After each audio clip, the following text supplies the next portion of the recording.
saya menjadikan rumah besar IPA sebagai rumah kita bersama. Artinya apa? Di dalam rumah itu ada anggota-anggota kita loh, gitu. Bukan untuk segelintir anggota, tapi untuk seluruh anggota, baik yang baru maupun yang sudah senior. Saya tambahkan, di dalam misi saya tadi saya sebutkan untuk mewujudkan keguyuban itu, tentunya saya pernah mengikuti rapat anggota yang disampaikan Bu Ida tadi, Pak Rifki pada saat itu berdiri di ini agak meneteskan air mata. Meneteskan air mata kenapa? Saya tanya, kenapa Pak Ketua? Tumben Pak Ketua meneteskan air mata. Saya bilang gitu kan. Kok hari ini melo? Saya bilang recording in progress. Ternyata yang disampaikan Pak Ketua ini saya masukkan di dalam visi misi saya implementasikan di dalam visi misi saya, yaitu membuka ruang yang lebih luas untuk kegiatan keagamaan dan sosial. Jadi sosial nanti harus benar-benar berdaya. Sosial berdaya dengan bagaimana? Kupingnya dipanjangkan.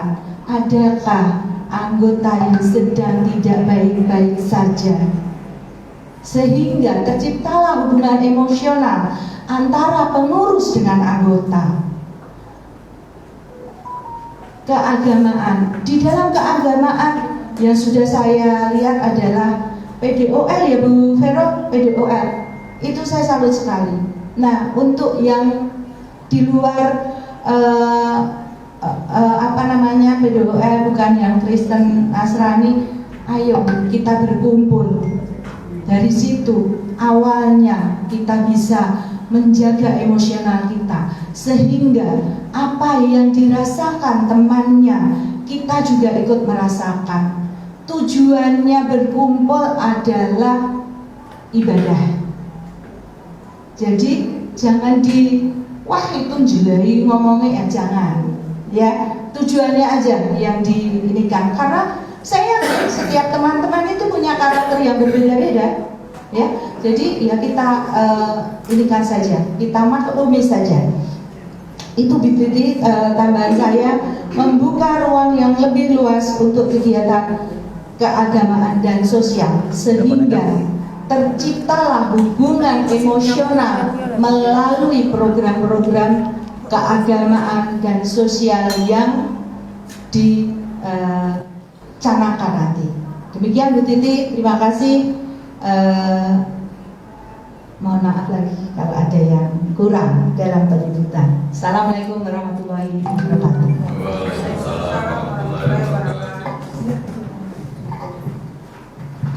Terima kasih. Betul sih tadi di sini penyampaian yang sekarang, sosialis yang sekarang itu untuk saling memperkuat, visi misinya itu saling memperkuat. Ya. Satu lagi untuk pertanyaan kaitannya peraturan perkumpulan bagusnya, kita pahami anggota itu ada berbagai macam. Ya. Makanya tadi Bu Ali juga menyampaikan teling kupingnya itu harus dijaga apa perlu ini ya Bu ya, biar lebih sensitif gitu kan. Ada anggota yang dengan kesadaran sendiri aktif, tapi banyak juga anggota justru ada yang tidak mau menjadi anggota. Itu kenyataan yang harus diterima, juga menjadi PR buat nanti kalau menjadi ketua ya.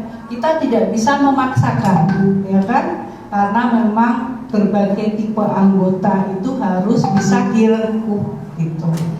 Bagaimana yang ingin kami mengerti, bagaimana perlindungan anggota yang akan diberikan dalam hal kebijakan apa nih? Kebijakan apa dalam hal ternyata anggota tersebut termasuk salah satu yang tidak mau menjadi anggota. Pendekatan apa yang harus dilakukan? Begitu Gaida. Nanti lanjut ke Bu Ani.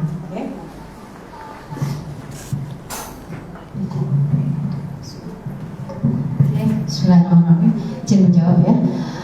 Terkait hal tersebut ya Mbak Titi, meskipun sebenarnya di peraturan itu sudah diatur, alhamdulillah di negeri ini ada undang-undang, karena secara hierarki peraturan perundang-undangan, undang-undang lebih tinggi dari peraturan. Bahwa kalau di PP, di IPAT peraturan ya, itu di peraturan bahwa satu-satunya organisasi perkumpulan terkait profesi kita notaris adalah INI, kemudian IPAT, ini IPAT. Hanya mungkin ini karena undang-undang, jadi amanah undang-undang harus dijalankan ya.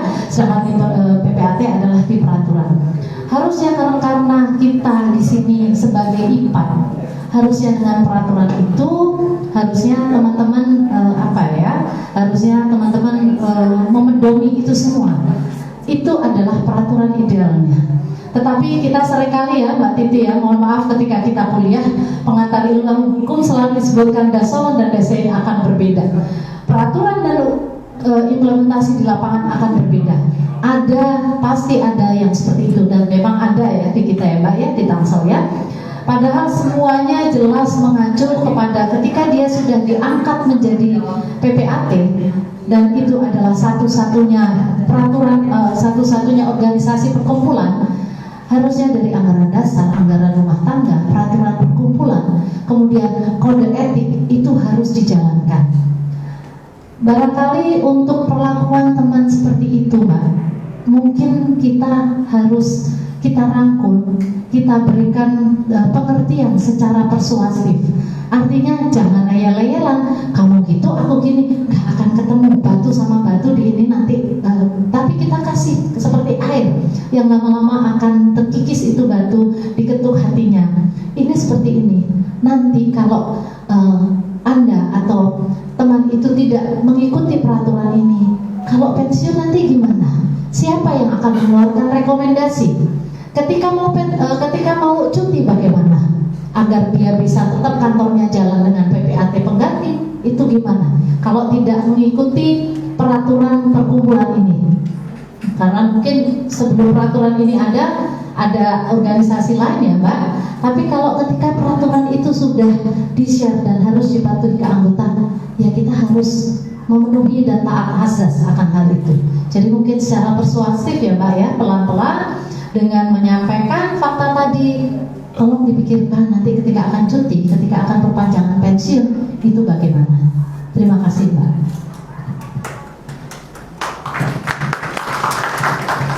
Oke, saya tambahin sedikit. Di dalam visi misi saya, implementasinya adalah memberi pembinaan anggota secara berkesinambungan, memberi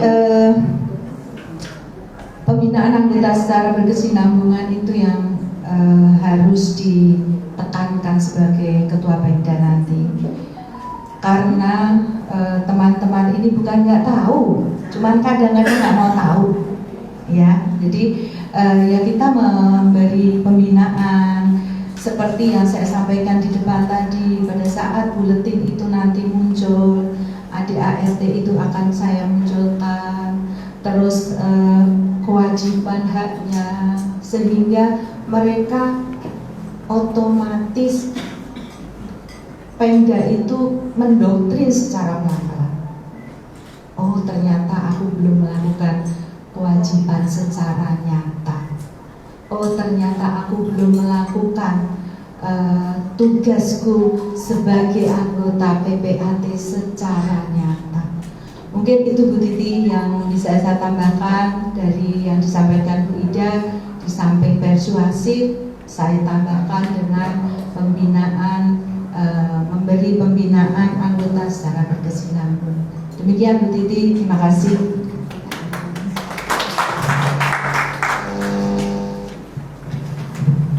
Terima kasih Ida, Bu Ari.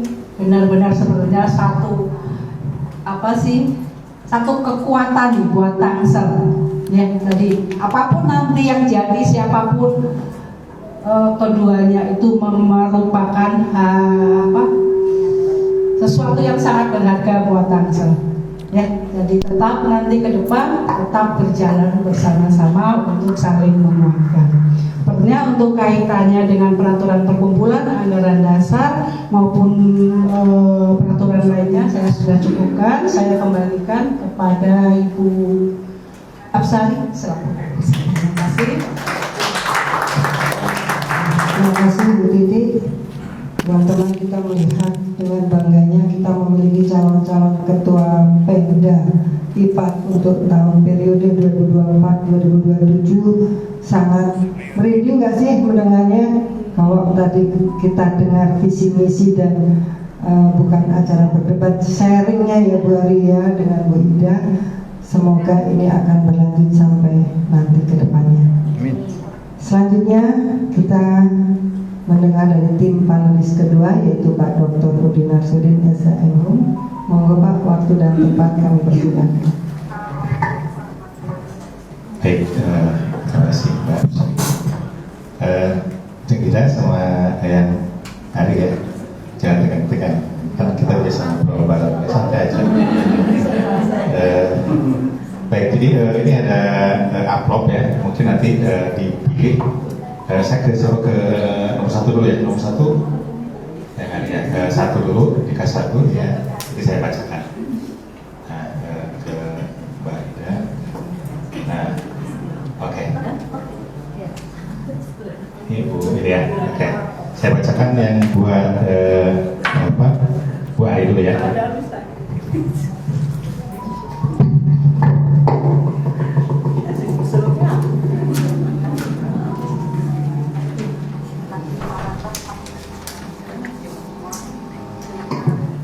Jadi karena saya cerita banyak regulasi gitu atau terkait dengan peraturan perundangannya udah Iwan ya. Makanya mungkin peraturan perundangan itu ya terkait dengan kewenangan kita selaku PPAT ya, dan tentu ke BPN juga. Nah, yang hari ya, bagaimana pengaturan terkait dengan kewenangan PPAT dalam pembuatan akte jual beli berdasarkan PPJB dengan akte notaris. Ya, jadi AJB berdasarkan PPJB. Nah, baik notaris dengan wilayah jabatan yang sama dengan objeknya, atau dengan notaris yang tidak sama dengan objeknya. Jadi tentu dalam regulasi tersebut ada perbedaan treatment ya, ada perbedaan perlakuan, sehingga untuk notaris yang pembuatan PPJB-nya dibuat, misalkan notaris Bogor, itu ada treatment khusus ya dari kementerian, dari BPN. Nah, silakan yang Ari, Bu Ari untuk menjelaskan termasuk tentu dasar hukumnya ya. Jadi AJB berdasarkan PPJB yang dibuat oleh notaris, katakanlah notarisnya sama gitu ya, notaris Kota Tangsel, dengan notaris di Kabupaten Bogor, bagaimana perlakuannya? Silakan ya.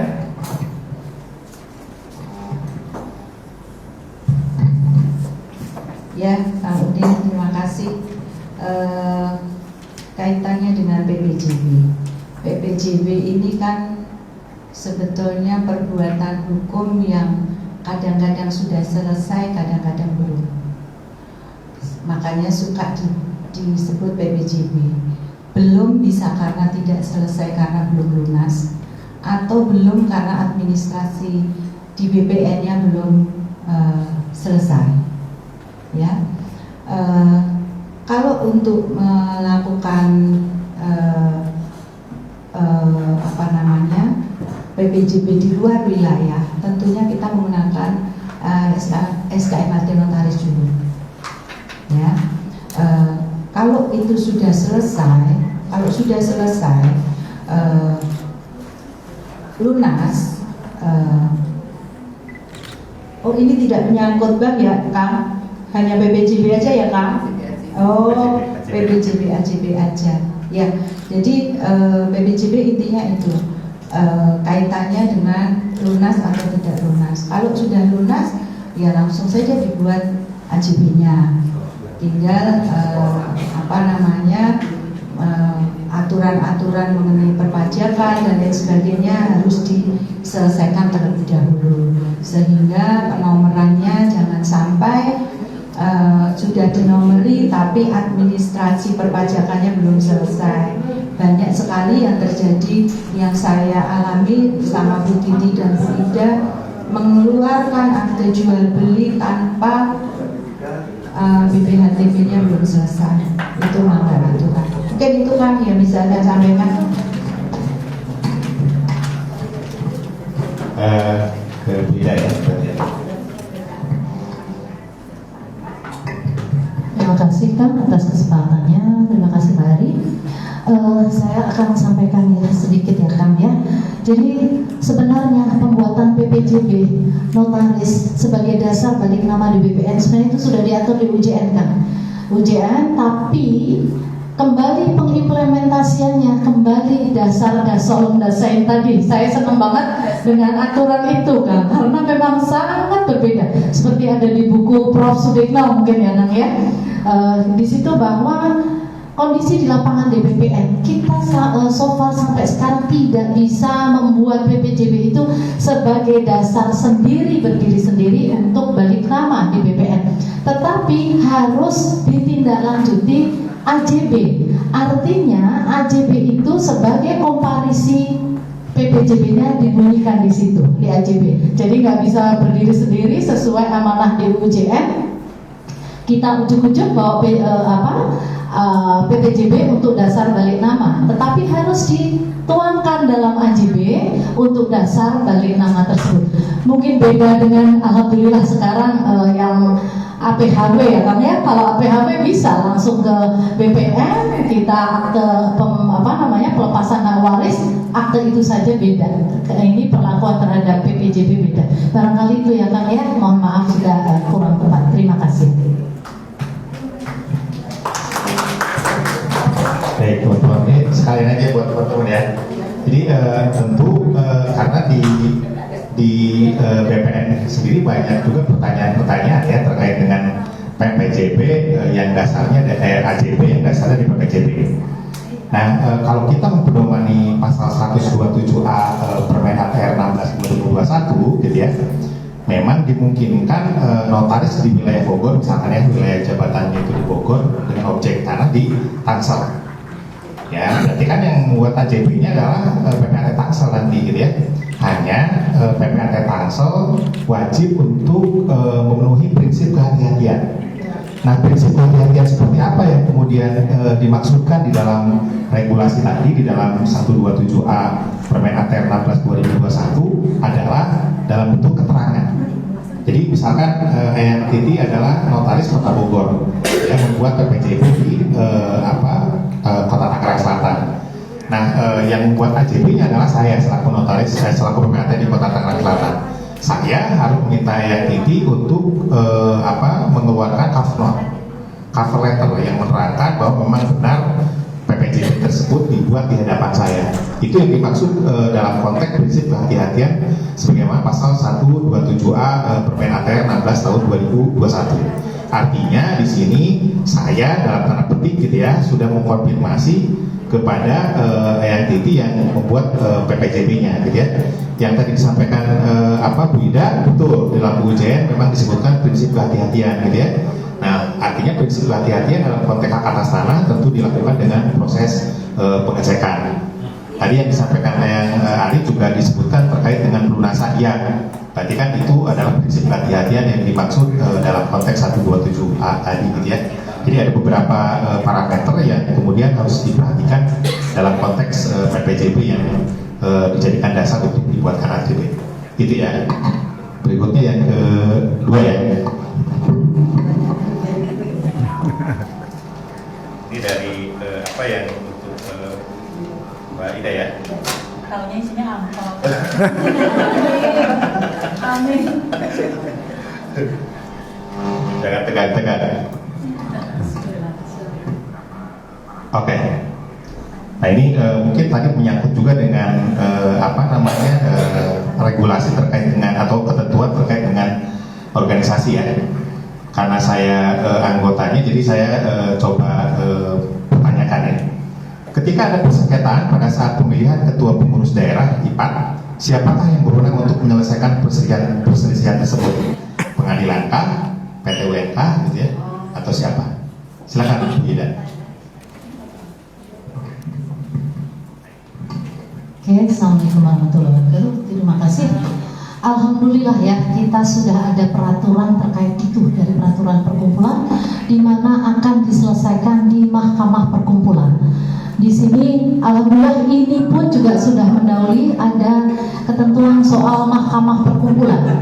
Mahkamah Perkumpulan adalah tugasnya menyelesaikan jika ada perselisihan yang terjadi baik di dalam kongres, konferwil atau konferda, dan itu diselesaikan bukan oleh majelis kehormatan dan sebagainya.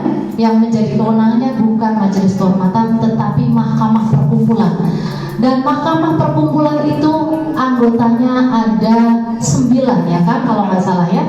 3 dari wakil PP, kemudian 3 dari yang diusulkan oleh mahkamah ini ya, organisasi dari PP, kemudian 3 diusulkan dari mahkamah perkumpulan sendiri atau anggota, kemudian yang ketiga adalah diusulkan dari ketua-ketua Pemwil se-Indonesia, dan mereka dilantik 6 bulan sebelum melaksanakan Kongres IPA.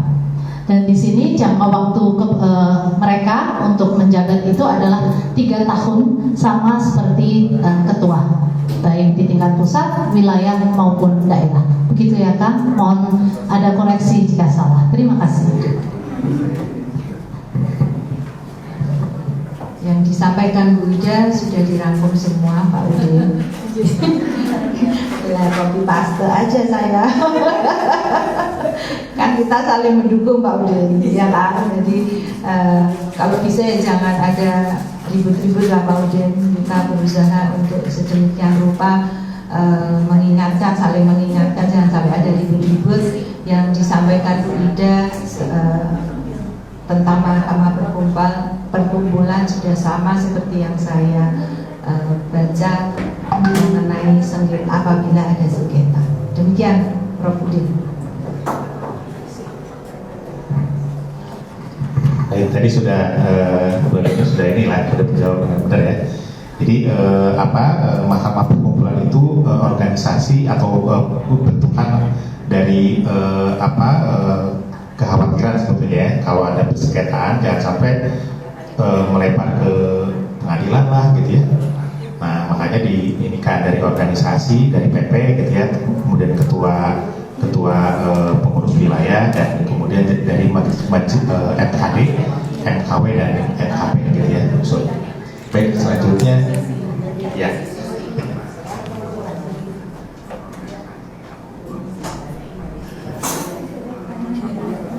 Baik, ini dari saya buka lagi ya.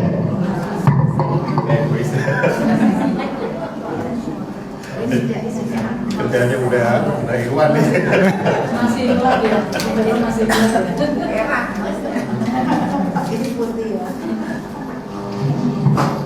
Baik, yang hari ya. Rekan PPATX menyampaikan keluhan kepada Pemda IPA terkait dengan akte yang dibuatnya dikoreksi dan ditolak karena komparisi aktenya dianggap tidak benar. Ya, jadi BPN-nya ditolak BPN ya. Jadi ada rekan PPATX menyampaikan keluhan kepada Pemda ya terkait dengan akte yang dibuatnya dikoreksi dan ditolak oleh BPN ya. Nah, pendapatnya yang hari dulu. Baik, Prof. Udin, ada rekan yang katanya ditolak aktenya BPN setelah dimasukkan ke BPN ditolak atau dikoreksi ya, Prof. Udin. Nah, sesuai dengan misi saya meningkatkan peran organisasi sebagai wadah komunikasi, informasi, diskusi antara anggota dan pengurus IPA sebagai jembatan dengan instansi terkait.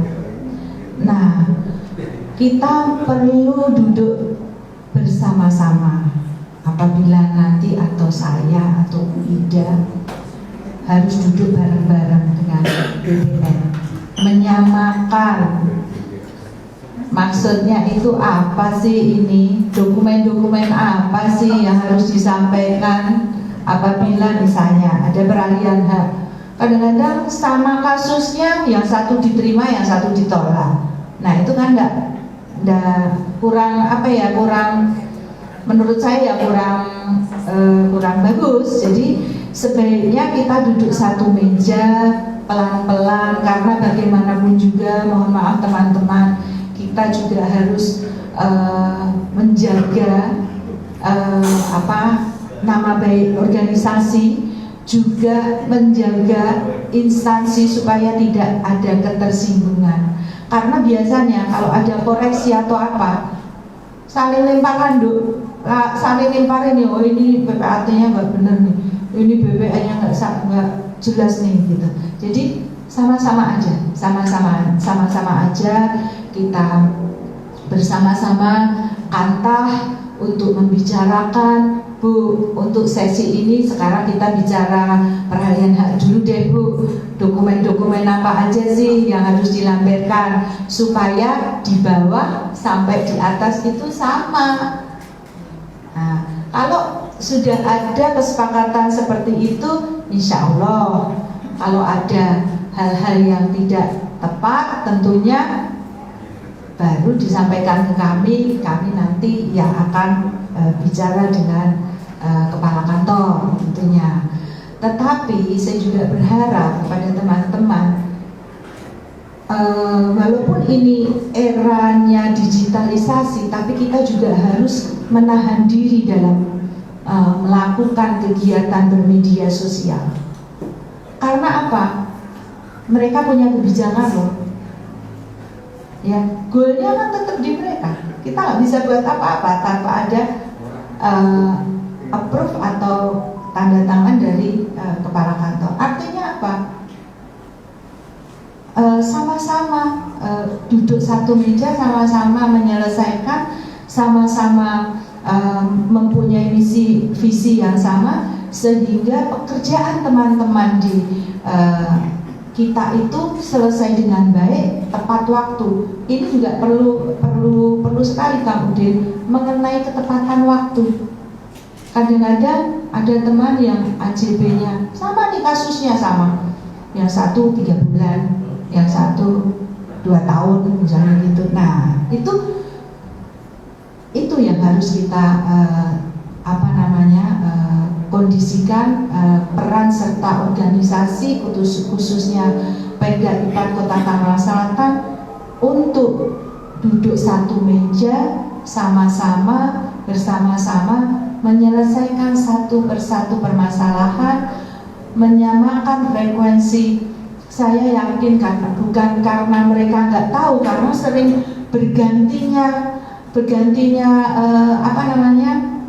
pejabat.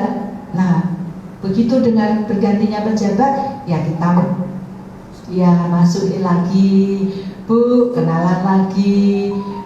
Kami kemarin sudah bicara seperti ini dengan Bu Kakata, mohon untuk dimengerti dengan cara yang baik tentunya. Kalau kita menyampaikan dengan cara yang baik, dengan cara yang santun, tentu kita juga akan dihormati juga, karena bagaimanapun juga mereka adalah rekan kerja kita PPAT. Demikian Pak Udin, terima kasih. Oke, terima kasih Mbak Ari. Izin ya Mbak Ari, Kang Udin, saya menambahkan. Jadi PPATS ya, dalam hal ini sering nggak camat ya Kang ya. Di sini PPATS yang komplain atau apa ke BPN tentang komparisi ya, kalau nggak salah tadi pertanyaannya ya Kang ya. Komplain karena esensi dasarnya sebenarnya mohon maaf banget sudah berbeda. Kita dilantik karena kita sekolah dan konsen soal itu jabatan kita PPAT.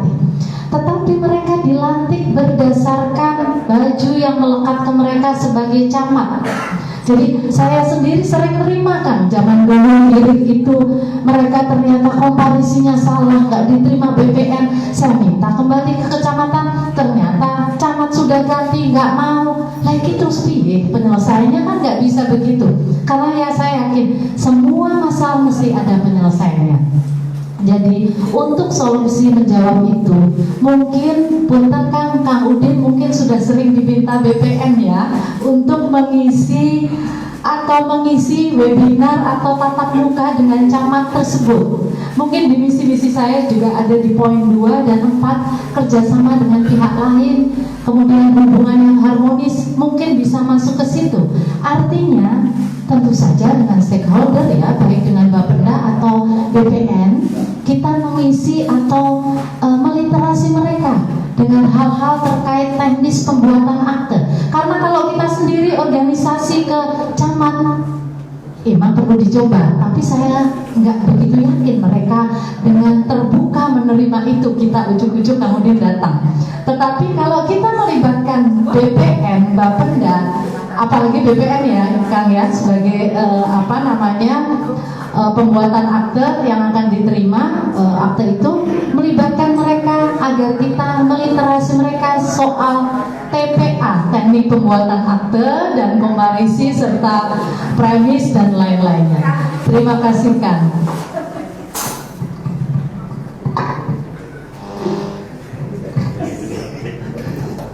Baik teman-teman, jadi kayak Ari sama Mbak Ida ya, teman-teman juga apa yang di Zoom ya, kita tahu bahwa di dalam Permen ATR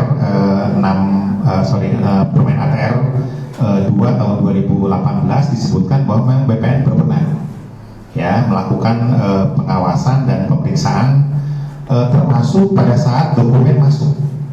Ya, AJB masuk atau akte-akte yang terkait dengan PPAT masuk ya, baik PPAT yang dijabat oleh notaris maupun PPAT yang oleh PPATS gitu ya. Artinya di sini perlu tadi ya mengkonkretkan isi dan misi yang Ari dan Bu Ida ya, bagaimana kemudian sinergitas antara BPN ya, kantor pertanahan dengan organisasi gitu ya. Dan tentu juga saya mengkoreksi apa yang dilakukan oleh rekan-rekan dalam konteks WA group ya. Di situ disebutkan mengkomplain dalam tanda petik ya, bukan mengkomplain, menanyakan berkas ini atas nama ini gitu ya ke Bu Kakak. Itu saya rasa kalau sudah menyebutkan nama itu udah masuk ke kategori pelanggaran informasi ya. Apalagi misalkan loh ini AJB ini kan harusnya di saya nih, tapi kok dimohonkan oleh rekan lain, itu juga bikin kenceng kepala gitu ya buat yang merasa artinya mungkin nanti ke depan rekan-rekan dalam konteks menyampaikan berkas permohonan baik nama atas nama ini itu nggak usah disebutin atas nomor saja, nggak usah disebutkan nama dan seterusnya ya. Jadi itu teman-teman, jadi artinya kenapa ada pertanyaan seperti itu, tujuannya agar teman-teman lebih hati-hati dan kemudian juga dihubungkan dengan visi misinya Bu Ari dan Bu Ida untuk dikonkretkan lebih jauh gitu ya, supaya nanti tidak ada lagi penolakan oleh kantor pertanahan terkait dengan akte-akte kita ya. Lanjut ya. Satu lagi ya, Vero ya. Soalnya ayah kita nih, ayah bentar lagi.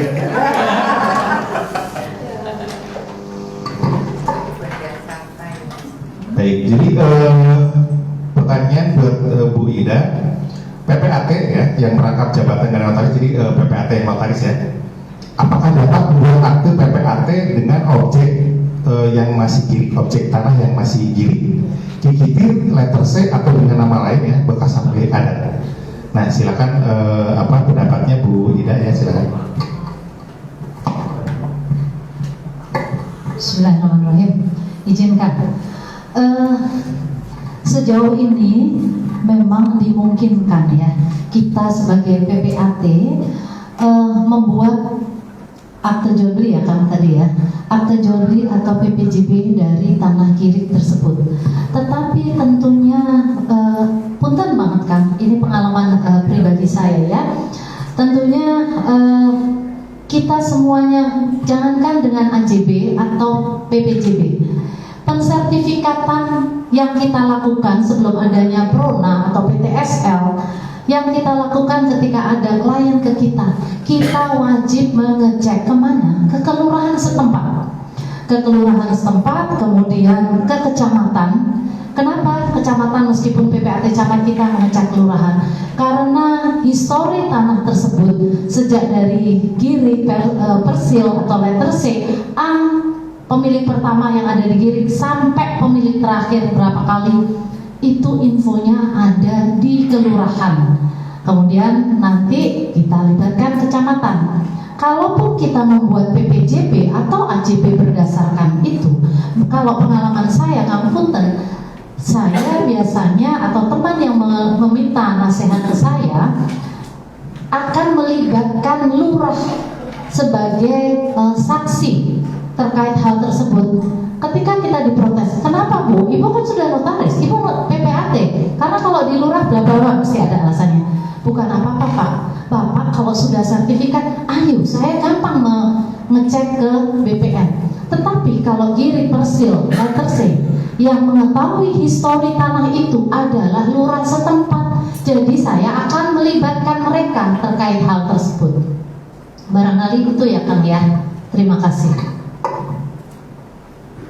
Ya, terima kasih. Kalau saya, pengalaman saya selalu menolak kan.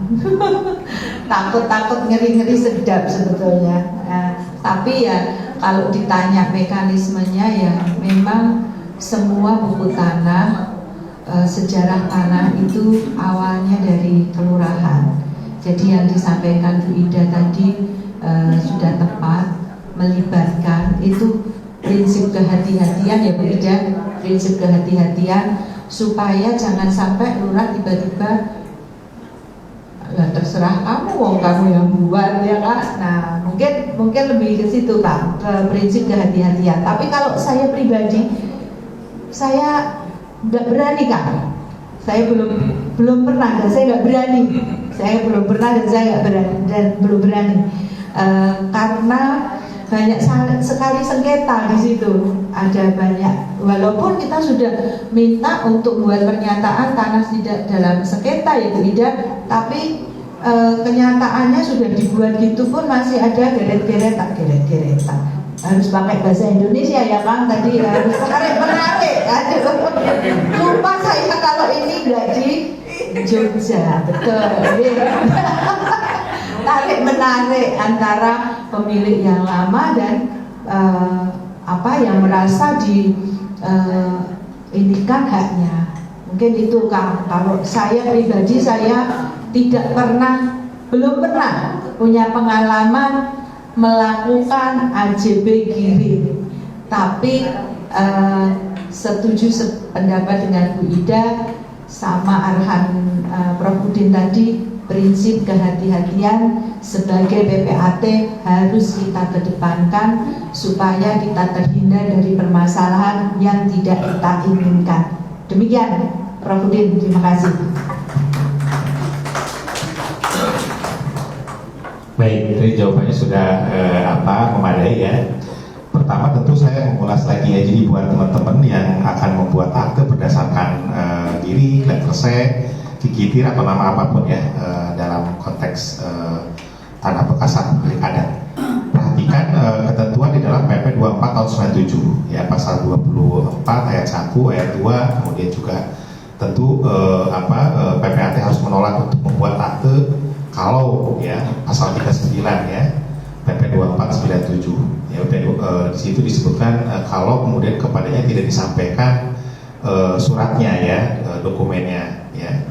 Termasuk juga nanti perhatikan PMN nomor 3 tahun 97 pasal 76 ya, kemudian juga pasal 76A Permen ATR 16 tahun 2021.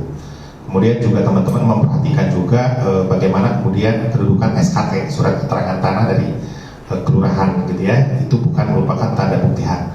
Jadi kalau berkaitan dengan tanah di desa Pohon ya, mungkin lagi terkenal banget gitu ya.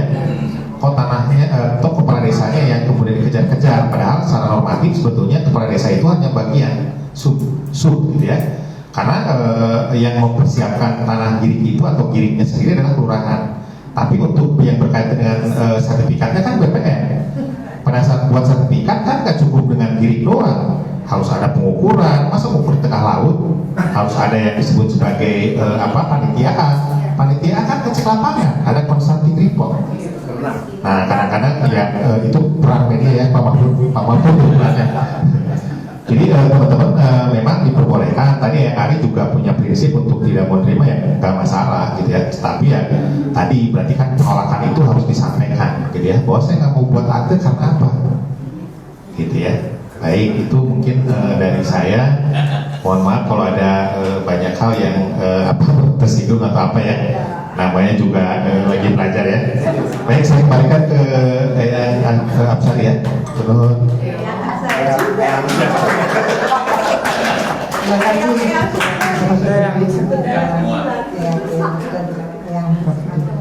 Selanjutnya ini di ujung panelis yang terakhir Ibu Veronica Dunyawati Sarjana Hukum.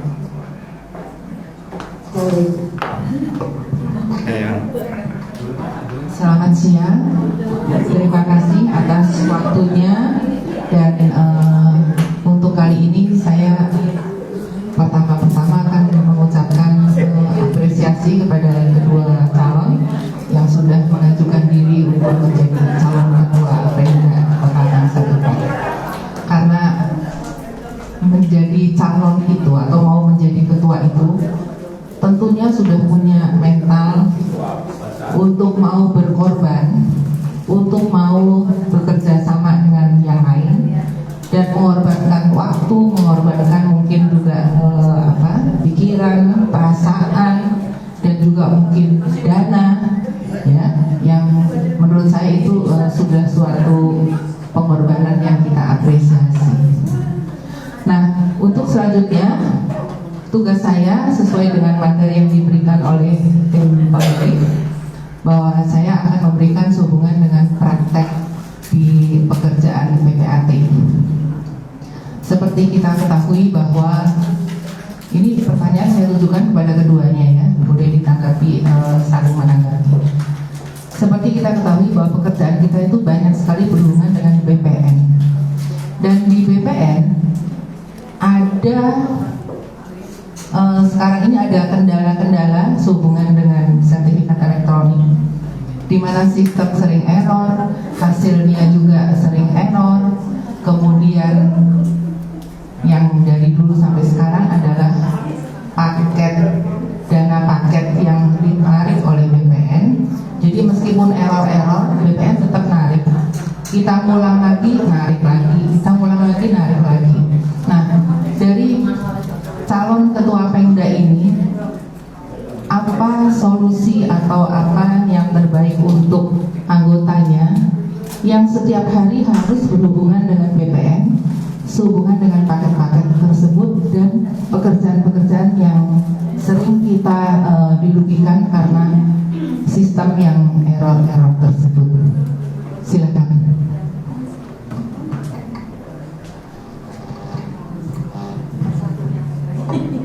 Baik Bu Vero, terima kasih pertanyaannya.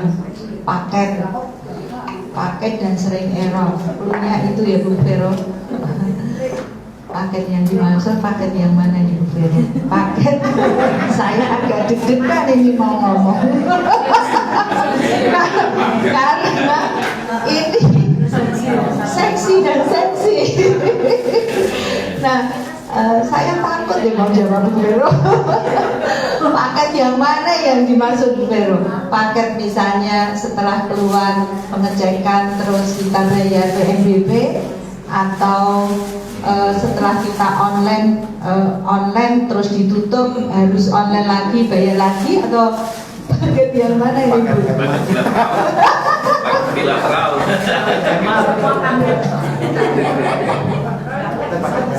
Bilateral. Ya, saya kira ini hal yang kita fakta sehari-hari kita alami ya. Paket itu di BPN kan macam-macam. Ada paket dari pengecekan, ada paket SKPD, ada paket dari nama, ada paket hak bangunan dan lain-lain. Itu sebetulnya tidak tertulis, tetapi itu memberatkan PPAT. Karena kita mau nggak mau kalau nggak memberikan, itu juga ditulis sama mereka. Ada bukunya. Saya kira itu. Coba nggak apa-apa, kita ngobrol santai aja. Ini ngobrol santai sambil deg-degan. Jawabnya dilema. Jawabnya piye? Pak Refki jawabnya gimana ini Pak Refki? Coba yang mantan, sebentar lagi mantan ketua Pemda ini saya mau diajarin jawab. Oke, jadi begini Bu Vero, memang disadari atau tidak disadari kondisi itu sudah turun menurun, ya. Jadi kalau dibilang penyakit itu udah akut, ya, penyakit itu udah akut, ya. Jadi kalau apa namanya orang sekarang terkenal itu virus ya, virusnya itu udah kemana-mana. Nah, saya dalam hal ini apabila nanti diberi amanah, saya akan mencoba mereview ulang kaitannya dengan paket lebaran itu tadi, ya, karena sebentar lagi lebaran Pak. Paket harian Pak.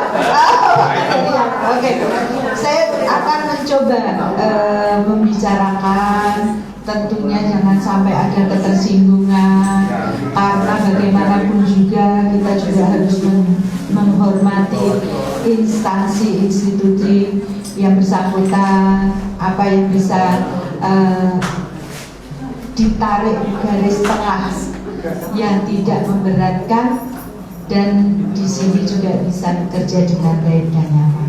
Mungkin itu Bu Vero, saya letih ya Bu Vero ngomong. Iya, Bapak Bu Ida letih apa orang Bu? Nggak ngerti nih, ngeri-ngeri sedap lah, kayak judul filmnya. Oke, izin ya Bu, saya coba menambahkan dari Mbak Ari. Sebenarnya terkait paket-paket ini, mungkin Mbak Andrea yang aktif di Sabar Pungli, mungkin Mbak Andrea sudah tahu ya terkait hal ini. Dulu awal-awal pemerintah Pak Jokowi kan sangat ketat terkait peraturan ini ya, sampai teman-teman notaris PPAT dibentuk Sabar Pungli. Ada orang KPK menongkrongin di BPN, akhirnya paket dulu sembunyi-sembunyi di kamar mandi. Mungkin teman-teman sudah mendengar juga terkait hal tersebut. Jadi artinya menambahkan Bu Ari, ini udah kayak sel cancer Bu. Kalau sel cancer sudah menyebar itu, yaitu tadi dilema dan susah. Kalau kita misalnya Mbak Ari tadi infokan kita akan berusaha misalnya sharing dengan ketua BPN, misalnya tolong seperti ini paketnya, jangan seperti ini, itu bisa dilakukan. Tetapi mohon maaf banget, selalu ada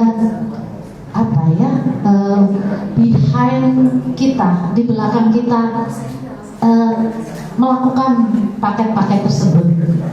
Jadi memang itu harus kesadaran dari kita semua. Apalah kita membicarakan, sudah mensepakati, ternyata di belakang ada yang tidak mentaati, akhirnya kembali lagi seperti itu. Ya paling tidak so far sejauh ini sudah bagus dengan adanya online, di mana hak tanggungan sudah tidak dipungut biaya lagi. 1 per mil itu berapa? Dulu teman-teman kalau HP mungkin di atas 1 miliar ya, dikenakan per mil. Di Banten semua seperti itu. Ternyata setelah saya ngurus di Jakarta, ternyata tidak ada seperti itu. Lah, ini 1 BPN tapi kok beda-beda. Per mil di Banten dikenai, tapi di Jakarta tidak dikenai. Jadi, nah itu jadi tergantung kebutuhan kata Bu Ari. Jadi kalaupun kita memang mau membicarakan itu, insya Allah nanti amanah dipanahkan teman-teman saya.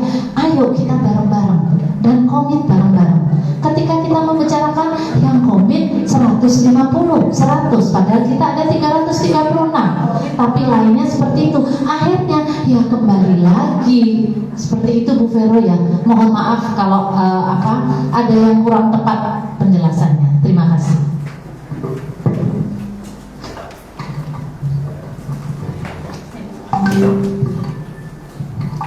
Saya menanggapi dan sekaligus memberikan pendapat bahwa paket itu memang dengan sistem online sedikit demi sedikit memang mulai hilang ya.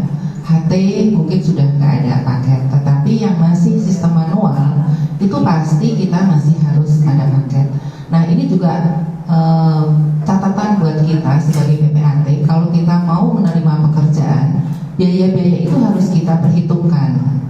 Karena memang kita tidak bisa tutup mata bahwa kita tidak mau memberikan sesuatu kepada BPN. BPN juga kita win-win solusi lah ya, kerjaan kita juga lancar, BPN juga mengerjakan dengan senang. Ya kalau memang ada paket, menurut saya itu yang kita harus bahas. Misalnya paket pengecekan itu berapa sih? Paket balik nama itu berapa sih? Jangan terhadap satu PPAT kepada PPAT yang lain diberlakukan berbeda-beda. Saya kira itu jadi tugas dari organisasi adalah menjembatani pekerjaan kita sehari-hari dengan PPN supaya pekerjaan kita juga lancar, mulus ya. Untuk yang online mestinya sih sudah tidak ada, tetapi pengecekan online masih. Jadi kalau nggak diklik kita juga nggak keluar gitu kan hasilnya. Nah ini juga yang kita tetap jaga hubungan dengan PPN. Jangan kita juga tutup mata, ya. Tetap kita jaga hubungan. Oke, kemudian tadi mengenai sistem elektronik yang sekarang ini banyak error. Mungkin belum ditanggapi ya tadi dari kedua calon.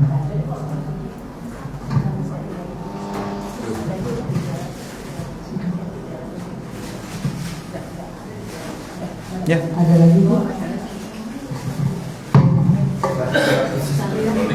Nah, satu lagi pertanyaan ini hubungan dengan pekerjaan PPAT adalah dengan Bapenda.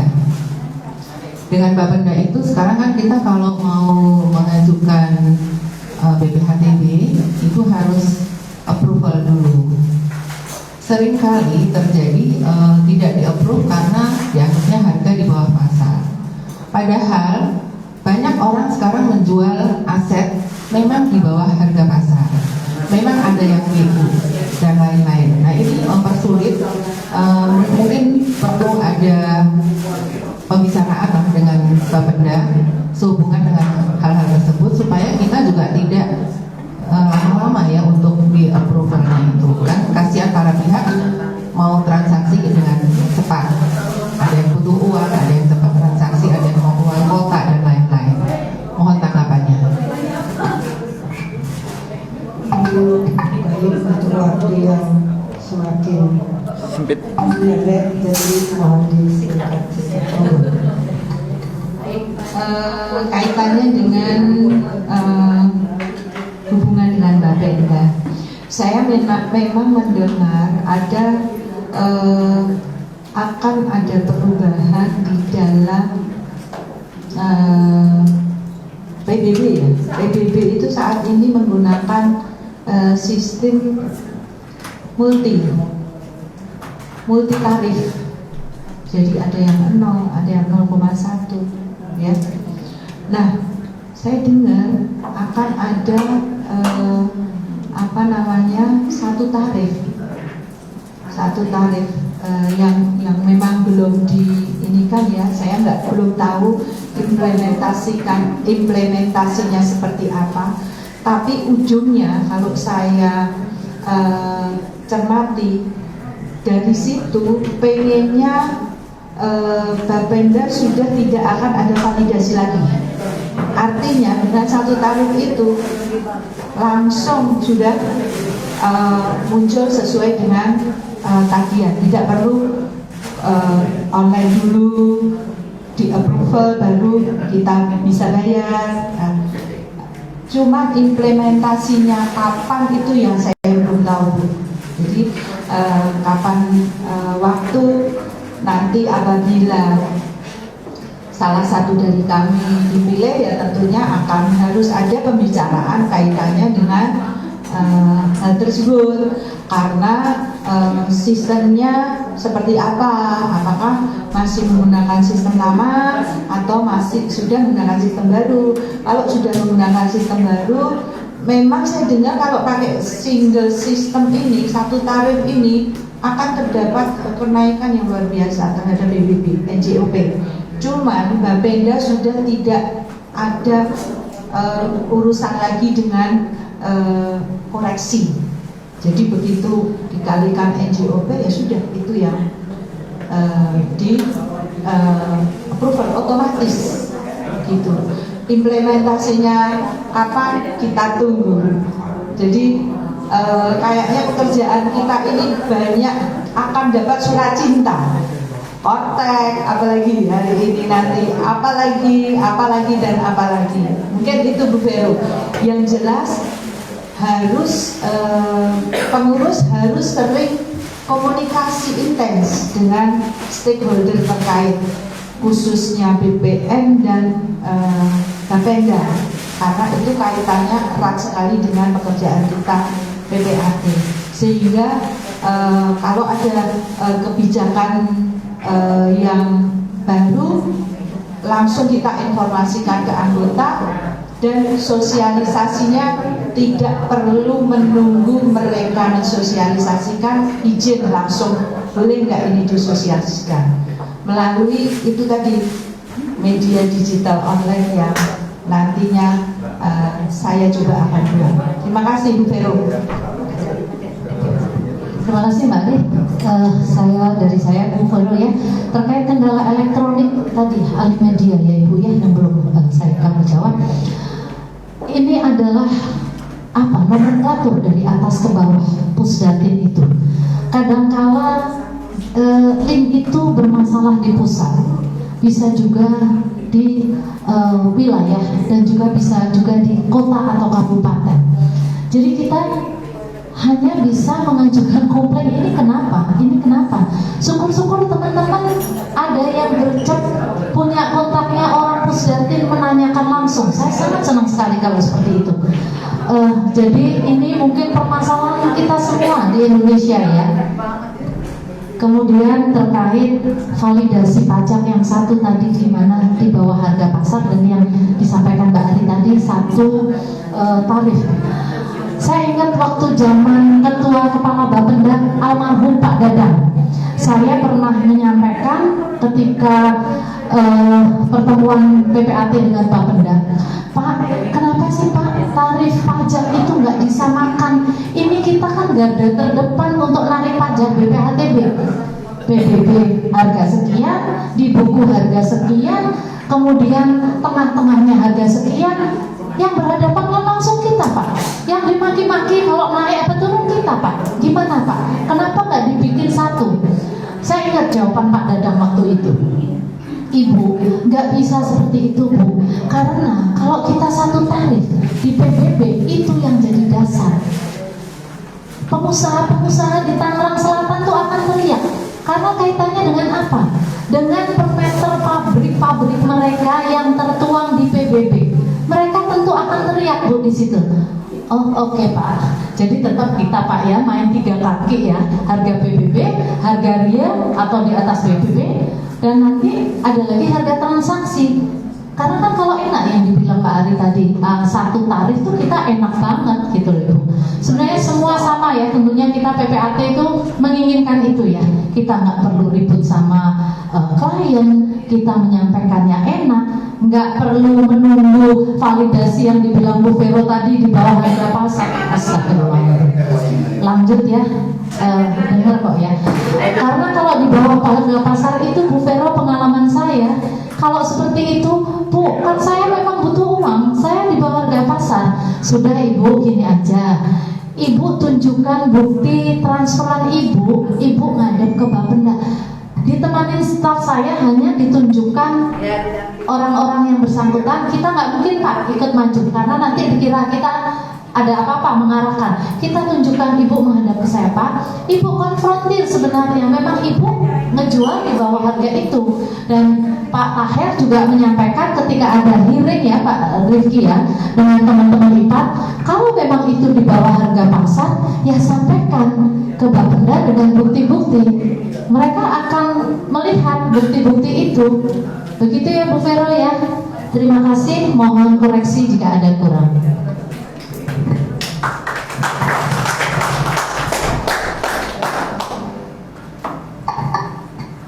kira udah cukup Bu Aksari.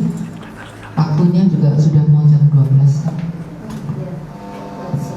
Terima kasih Bu Vero. Kemudian kita di penghujung acara kami memberi kesempatan kepada kedua calon ketua Pemda kita untuk closing statement masing-masing.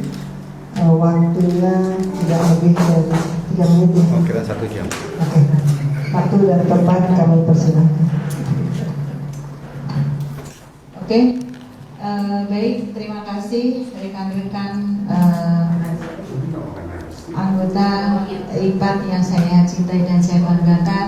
Terima kasih sudah mendengarkan obrolan kami pagi hari ini. Closing statement saya, dengan meningkatkan peran sekretariat yang baik serta penguatan perlindungan anggota, mari kita bergandeng tangan menuju menjadikan rumah besar IPAT sebagai rumah kita bersama. Terima kasih. Tidak ada gading yang tak retak. Billahi taufiq wal hidayah. Wassalamualaikum warahmatullahi wabarakatuh. Terima kasih Mbak Ari. Saya pendek kata. Kita semua di sini telah ditentukan Allah semuanya.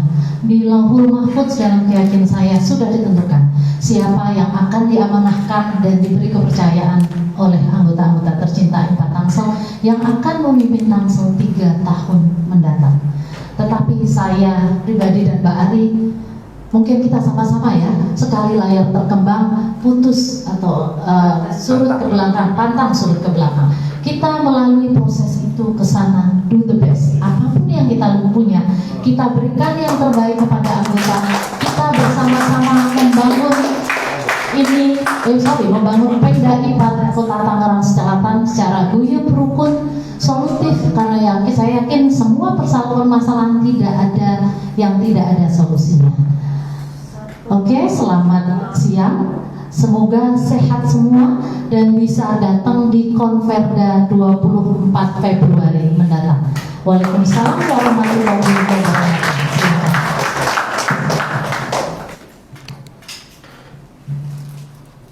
Alhamdulillahirrahmanirrahim. Kita ucapkan bersama-sama.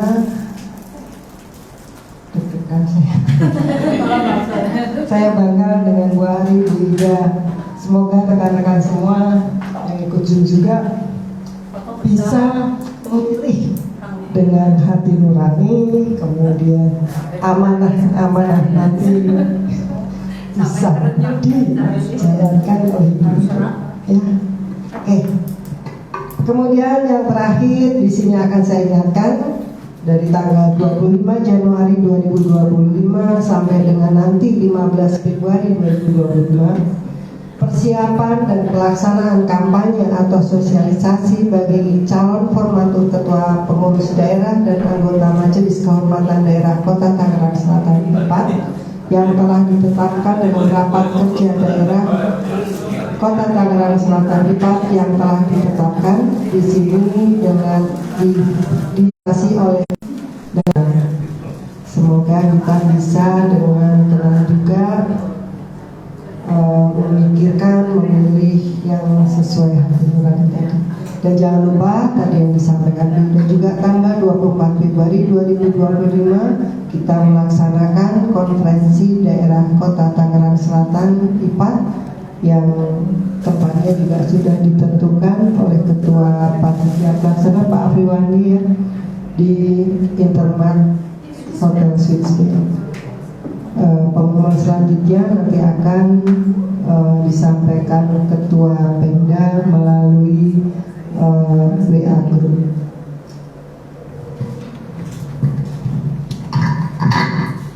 Oke, selanjutnya kita buka penutup Bapak. Iya. Tamat. Ya, tutup. Closing.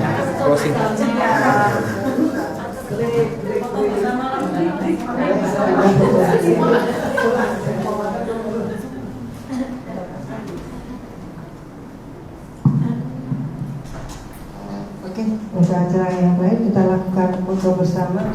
Monggo Ibu Bapak Paris